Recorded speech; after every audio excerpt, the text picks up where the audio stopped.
여러분들은 만약 자신의 수명 시간을 알고 있다면 어떻게 받아들이나요? 마지막 순간에 사랑하는 연인 혹은 사랑하는 가족들과 함께 있을 건가요? 왜 고민해요? 어차피 가족들밖에 못 고르잖아요 우리. 농담입니다. 오늘의 주인공 치카사는 SAI라는 안드로이드 회사에 첫 출근을 하게 됩니다. SAI는 기프티아라는 인간과 정말 유사한 안드로이드를 만든 회사이며 치카사는 수명이 지난 기프티아를 회수하는 업무를 맡은 팀에 입사하게 됐습니다. 회수 업무는 인간과 기프티아 두 명이서 한 팀이고 치카사는 아이라라는 어떤 이유를 휴식 중이던 기프티아와 함께 일하게 됩니다. 회수하러 이동하면서 아이라한테 조언을 구하는데 でも覚えておくべきなのは一つだけ。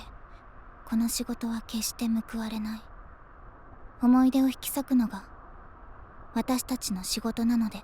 우리 아이라는 조언이 뭔지 모르나? 첫 업무로 미치루와 함께 나가게 된 치카사. 이름은 미치루지만 성격도 외모도 묘하게 옆 동네 양갈래랑 닮았네요. 별 다른 어려움 없이 기프티아를 회수하게 됩니다. これまで本当にありがとうございました。こちらこそありがとう、AD。お前はこれからもずっと私たちの子供だよ。 겉보기엔 멀쩡해 보였어도 가만히 냅뒀으면 12시간 이후에 인격이 사라졌을 거라고 합니다. 주 3회 회수라는 보기엔 걔 날먹처럼 보이는데 これだから素人は 너무해. すんなり回収に同意してくれる所有者ばかりだと思ってるなら大間違いよ。 바로 지금처럼 소유자가 회수를 거부하는 상황이죠. 어쩔 수 없이 보류하고 다음 집으로 가게 됩니다. 베테랑이라고 알려진 아이라가 상당히 긴장한 모습을 보여주고 있습니다. エラ呼び鈴を押してください。え？押してください。 귀엽습니다. 종을 눌러도 보이지 않자 아이라가 도주 장면을 목격하게 됩니다. 그리고 뛰어내리는데요. 비행 기능을 숨기고 있던 아이라. 사실 없습니다. 상사한테 쓰레기장 파손으로 혼나고 아이라한테 무리를 시키지 말라는 경고를 받습니다. 그리고 아까 그 할머니 집에 다시 돌아가게 됩니다. 3일이나 매일 찾아오지만 계속해서 거절당했네요. 상심해 보이는 아이라를 걱정하는 치카사. 私は大丈夫なので。本当に無理してない？仕事をしているうちは私にも存在意義がある。私にとっておきの考えが。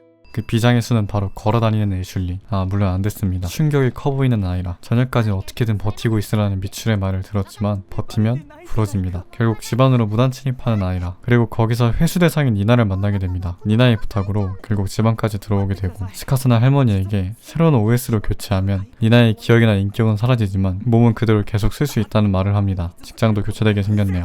결국 혼났습니다. おばあちゃんがお仕事の邪魔してごめんね。あなたは私が回収に来たの分かってたの？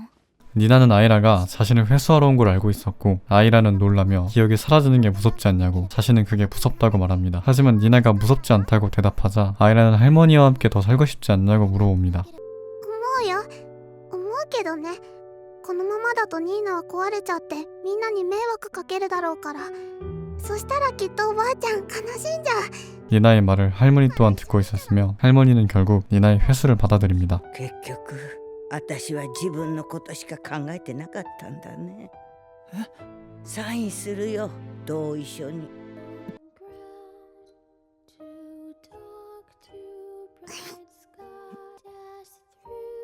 おばあちゃん、お風呂出たら髪の毛ちゃんと乾かさなきゃダメだよ。ああ、いつも飲んでるお薬はお台所の下から2番目の引き出しだからね。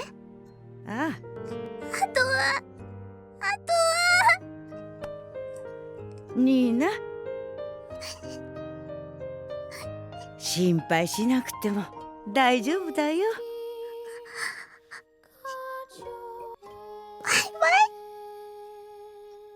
그렇게 할머니와의 마지막 대화가 끝나고 니나의 회수를 완료합니다. 치카사는 이런 과정을 겪으면서 이상한 감정을 느끼고 자신은 결국 아무것도 하지 않았음을 깨닫게 됩니다. 그렇게 편해지려는 아이라를 마지막으로 플라스틱 메모리즈 1화가 끝이 납니다. 포브스 선정 가장 슬픈 애니 1위인 플라스틱 메모리즈는 사람과 정말 똑같은 안드로이드인 기프티아가 존재하는 세상입니다. 인간의 마음을 가진 안드로이드라는 설정과 수명이 81,920시간 약 9년 4개월이라는 비교적 짧은 수명을 가진 기프티아를 치카사와 아이라가 회수하는 게 주 내용인데요. 기프티아가 인간과 정말 똑같다 보니 추억이 쌓이게 되고 진짜 가족처럼 가족처럼 생각하게 되지만 결국 시간이 지나면 회수해야 하는 안드로이드에게 아이라는 그걸 보고 우리는 추억을 찌는 일을 한다고 합니다. 이 애니의 특징은 뻔한 결말이지만 그걸 극한으로 몰입하게 만들어서 마지막에 쌓여서 몰려오는 조용하지만 거대한 파도에 부딪히기 직전까지 두근거리게 만들고 끝나면 울적한 기분이 되게 만듭니다. 제가 생각한 이 애니의 키워드인 추억, 이별, 수명, 이 세 가지 주제를 정말 잘 들었다고 생각합니다. 후유증이 정말 심한 애니이기 때문에 가까운 시기에 중요한 시험이나 면접이 있으신 분들은 나중에 보시는 걸 추천드립니다.